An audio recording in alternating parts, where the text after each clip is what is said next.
A tense week in America we will not soon forget. The Senate, soon to be now in the hands of far-left Democrats. A deadly riot in the U.S. Capitol that shocked the nation. A president under siege and facing another impeachment vote. And conservatives being targeted by big tech. Hello and welcome to America Right Now. I'm Tom Basile. We're going to hit all of those topics with our great lineup of guests coming up. Governor Pete Ricketts of Nebraska, our legal panel, will be here to discuss the fallout from Wednesday's riot at the U.S. Capitol. Pollster John Rogers and Newsmax executive editor Ken Chandler on the political ramifications of what we've seen this week. Pastor Eric Olson will be here for some perspective on moving forward as a nation. In our Aging America segment, what you need to know before you take the COVID-19 vaccine. Still to come, the critical information that older Americans need to know about vaccines. You're watching America Right Now on Newsmax Television.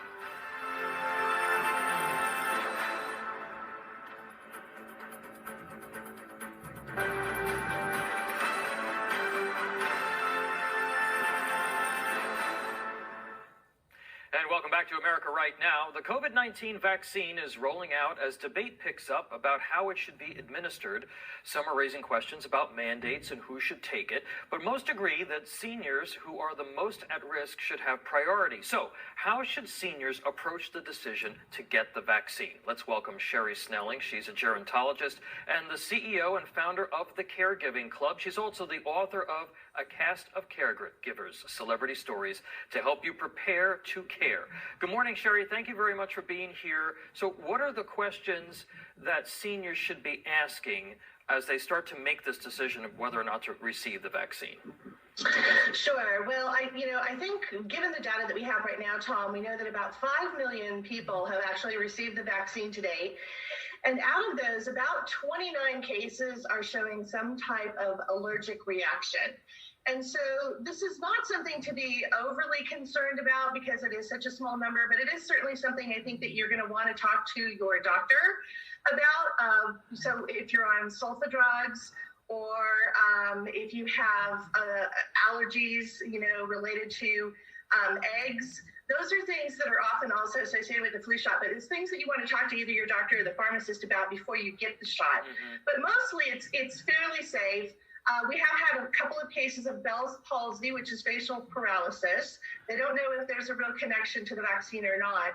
And interestingly, out of those who've had an allergic reaction, about 90% of them have been women.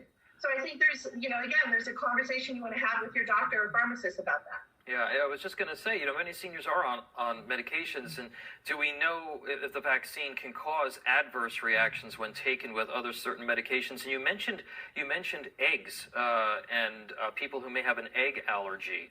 Why is that?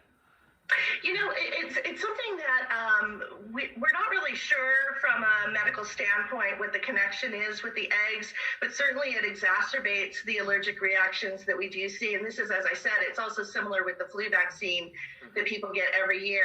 So if you have allergies in general, I think it's always great to have a conversation with your doctor to kind of run through the list and really ask those questions up front.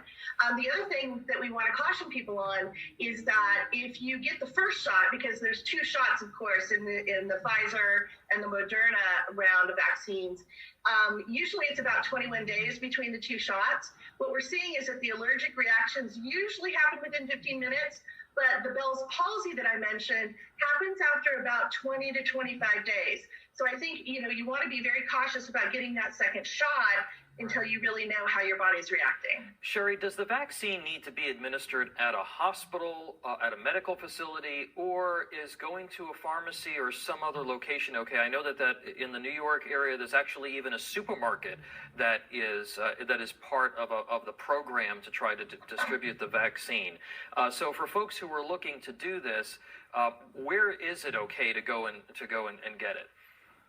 Well, again, I think for our senior population, we have about 3 million people who are living in nursing homes or assisted living. They were top priority. Right. So you're going to obviously get it from that particular community and facility. But I think definitely going to the grocery store or the pharmacy or even like dialysis centers.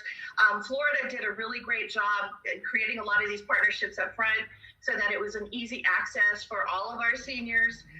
And they're giving the shot, by the way, to everybody over the age of 70, which is a little bit unique. Each state gets to make their own regulations on this.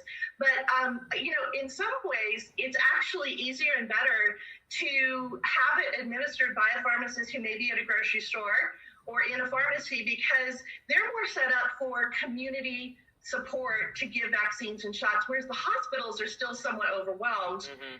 And it really puts a lot more pressure on the hospital staff to then also be giving these vaccines. So interestingly, it actually, going to the pharmacy actually may be better than trying to go to a medical facility. And just last question real quick, the NIH and the CDC have come under fire for not recommending preventative measures forcefully enough, and vitamin protocols and some other medicines that particularly can help our seniors. You recommend people should be talking to their doctors about those as well, right? Yeah, I think so.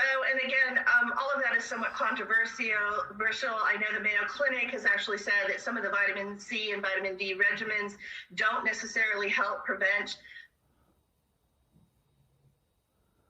this particular virus. So I think, again, it's something that you want to talk to your doctor about. What I can say is that we know stress suppresses our immune system. So you want to avoid the stress with all of this, concern that we have. One other quick thing I want to make or note is that people over the age of 50 to 80% of them said, yes, I'm going to get this vaccine. And we know every year, less than 50% get the flu shot. For the older population, something interesting I just want to note is that getting the flu shot after the age of 60 and getting a pneumonia vaccine between the age of 65 and 75 actually reduces your risk for Alzheimer's disease. So vaccines are not all bad.